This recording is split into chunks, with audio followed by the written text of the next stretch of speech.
शिव के तांडव के पीछे की कहानी। Welcome to Astrotech lab, my dear friends.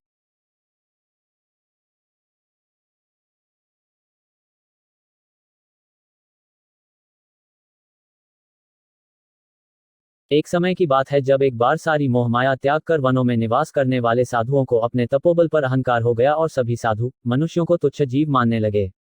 वे मानने लगे थे कि पूरा संसार साधुओं पर ही टिका हुआ है और उन्होंने भगवान की पूजा आराधना न करने का फैसला ले लिया था।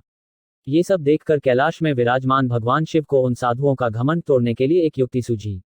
जिसके बाद भगवान शिव भिखारी का रूप धारण करके वन में टहलने के लिए गए।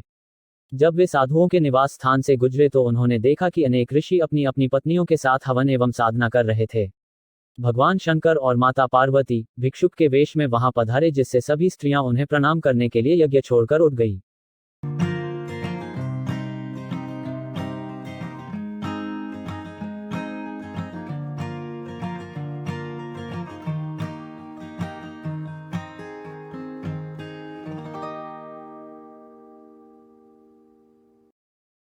इससे उन ऋषियों को बड़ा क्रोध आया और उन्होंने अपनी सिद्धि से कई विषधर सर्पों को उत्पन्न किया और उन्हें भिक्षुक रूपी महादेव पर आक्रमण करने को कहा, किंतु भगवान शंकर ने तब उन ऋषियों ने अपस्मार को उन पर आक्रमण करने को कहा। अपस्मार एक बौना राक्षस था जो स्वयं को सर्वशक्तिशाली एवं दूसरों को हीन समझता था। उसे अमर होने का वरदान प्राप्त था, जिससे वह अपनी शक्तियों से किसी की भी चेतना का हरण कर सकता था। अपनी इसी शक्ति के बल पर अपस्मार सभी को दुख पहुंचाता रहता था। अपनी इस शक्ति एवं अमरता के कारण उसे अभिमान हो गया कि उसे कोई पराजित नहीं कर सकता। अपस्मार ने दोनों पर आक्रमण किया और अपनी शक्ति से माता पार्वती को भ्रमित कर दिया और उनकी चेतना लुप्त कर दी, जिससे माता अचेत हो गईं। ये देखकर भगवान शंकर बहुत क्रोधित हुए। तत्पश्चात उन्होंने नटराज का रूप धारण किया और अपस्मार को अपने पैरों के नीचे दबाकर नृत्य करने लगे। नटराज रूप में भगवान शंकर ने एक पैर से उसे दबाकर तथा एक पैर उठाकर अपस्मार की सभी शक्तियों को खत्म कर दिया और स्वयं संतुलित होकर स्थिर हो गए।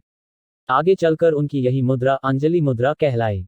जब उन साधुओं ने भगवान शंकर का वह रूप देखा तो उनका अभिमान समाप्त हो गया और वह उनकी स्तुति करने लगे।